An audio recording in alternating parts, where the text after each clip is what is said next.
Assalamualaikum warahmatullahi wabarakatuh. Tabipun, perkenalkan nama saya Pintati, saya dari Prodi Pendidikan Kimia kelas 1B dengan NPM 21130023064.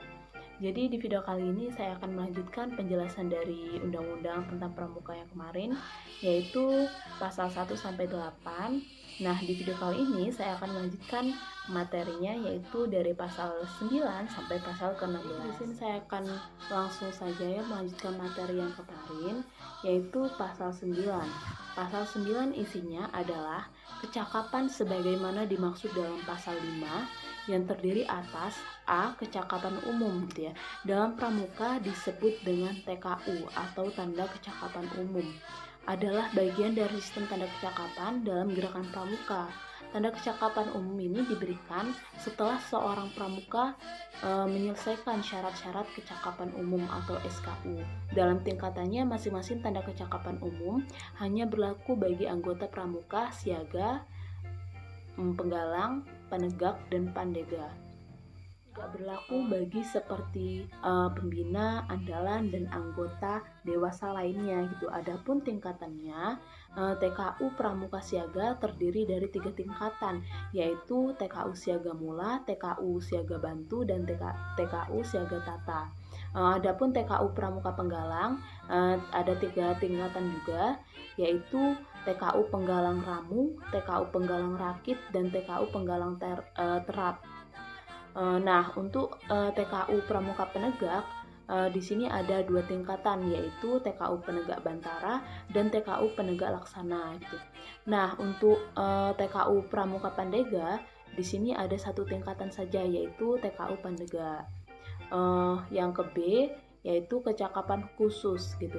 Dalam kepramukaan disebut dengan tanda kecakapan khusus atau TKK, adalah tanda yang diberikan kepada peserta didik sebagai bentuk apresiasi atas kemampuan seorang peserta didik dalam suatu bidang tertentu. Nah, TKK sendiri bersifat opsional bagi peserta didik, sehingga seseorang peserta didik dapat memiliki TKK yang berbeda-beda dari peserta didik lainnya. Yaitu pasal 10, isinya yaitu 1. Ayat 1, kegiatan pendidikan kepramukaan dilaksanakan dengan menggunakan sistem AMONG. Yang kedua atau ayat 2, sistem AMONG merupakan proses pendidikan kepramukaan yang membentuk peserta didik agar berjiwa merdeka, disiplin, mandiri dalam hubungan timbal balik antara manusia. Ayat 3, yaitu sistem AMONG sebagai mana dimaksud pada ayat 1 dan ayat 2 dilaksanakan dengan menerapkan prinsip kepemimpinan, yaitu yang A, di depan menjadi teladan, yang B, di tengah membangun kemauan, dan yang C, di belakang mendorong dan memberikan motivasi kemandirian. Selanjutnya yaitu pasal 11, isinya adalah pendidikan kepramukaan dalam sistem pendidikan nasional, termasuk dalam jalur pendidikan non formal, adalah yang diperkaya dengan pendidikan nilai-nilai gerakan pramuka dalam pembentukan dan kepribadian yang berakhlak mulia, berjiwa patriotik, taat hukum, disiplin, menjunjung tinggi nilai-nilai luhur bangsa dan memiliki nilai-nilai luhur bangsa dan memiliki kecakapan hidup. Selanjutnya yaitu pasal ke-12, isinya adalah jenjang pendidikan kepramukaan terdiri atas jenjang pendidikan yang A, siaga. Siaga merupakan sebutan bagi anggota pramuka yang dimana itu berusia antara 7 hingga 10 tahun. Yang B, penggalang, merupakan sebutan bagi anggota pramuka yang telah berusia antara 11 sampai 15 tahun. Yang C, yaitu penegak. Penegak merupakan sebutan bagi anggota pramuka yang berusia antara 16 sampai 20 tahun. Nah, yang D, yaitu pandega, merupakan sebutan bagi anggota pramuka yang berusia antara 21 sampai 25 tahun.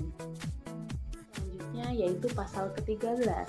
Pasal ke-13 isinya ayat 1, setiap warga negara yang berusia 7 sampai dengan 25 tahun itu berhak ikut serta sebagai peserta didik dalam pendidikan kepramukaan. Ayat 2, peserta didik sebagaimana dimaksud pada ayat 1 terdiri atas A. Pramuka siaga, B. Pramuka penggalang, C. Pramuka penegak, dan yang ke D adalah pramuka pandega. Ayat ketiga, peserta didik sebagaimana dimaksud pada ayat 1 dalam pendidikan kepramukaan disebut sebagai anggota muda. Selanjutnya adalah pasal ke-14, isinya adalah 1.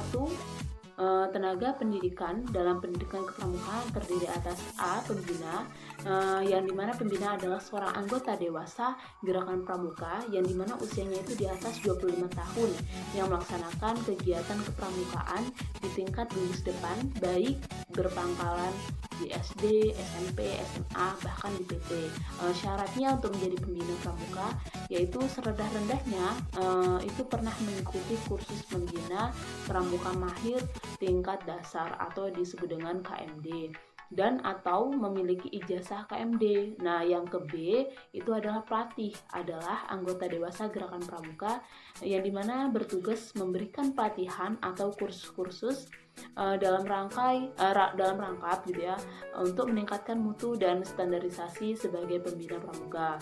Nah, untuk yang C adalah pamong, adalah seorang anggota dewasa pramuka yang membina dan mengembangkan satuan karya pramuka atau SAKA bersama dengan instruktur SAKA dengan menerapkan prinsip dasar metodik pendidikan kepramukaan dan sistem AMONG yang disertai dengan rasa penuh tanggung jawab.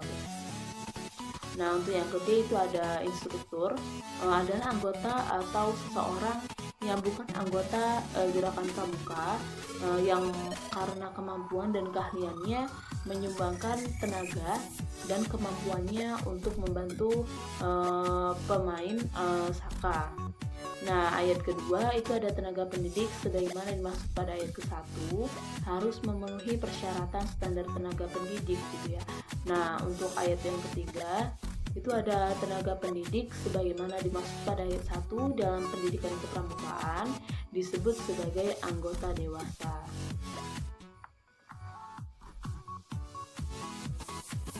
Nah, selanjutnya itu pasal ke-15, isinya adalah kurikulum pendidikan kepramukaan yang mencakup aspek nilai sebagaimana dimaksud dalam pasal ke-9 disusun sesuai dengan jenjang pendidikan kepramukaan dan harus memenuhi persyaratan standar kurikulum yang ditetapkan oleh Badan Standarisasi gitu ya. Jadi harus sesuai dengan ketentuan dan peraturan perundang-undangan. Nah, yang terakhir itu ada pasal 16, isinya adalah satuan pendidikan kepramukaan terdiri atas A. Gugus depan atau disingkat dengan GUDEP adalah suatu kesatuan yang dalam gerakan pramuka yang merupakan wadah untuk menghimpun anggota gerakan pramuka sebagai peserta didik dan pembina pramuka serta berfungsi sebagai pangkalan keanggotaan peserta didik. Nah, untuk yang ke B itu ada pusat pendidikan dan pelatihan atau sering disingkat dengan Pusdiklat, adalah lembaga pendidikan dan pelatihan yang merupakan bagian integral dari Kuartir sebagai wadah dan satuan pelaksana pendidikan dan pelatihan kepramukaan di tingkat Kuartir nasional maupun daerah maupun cabang. Baik, mungkin hanya itu materi yang bisa saya sampaikan di video kali ini. Kurang lebihnya saya mohon maaf dan kepada Allah saya mohon ampun. Kurang lebihnya wassalamualaikum warahmatullahi wabarakatuh. Salam Pramuka.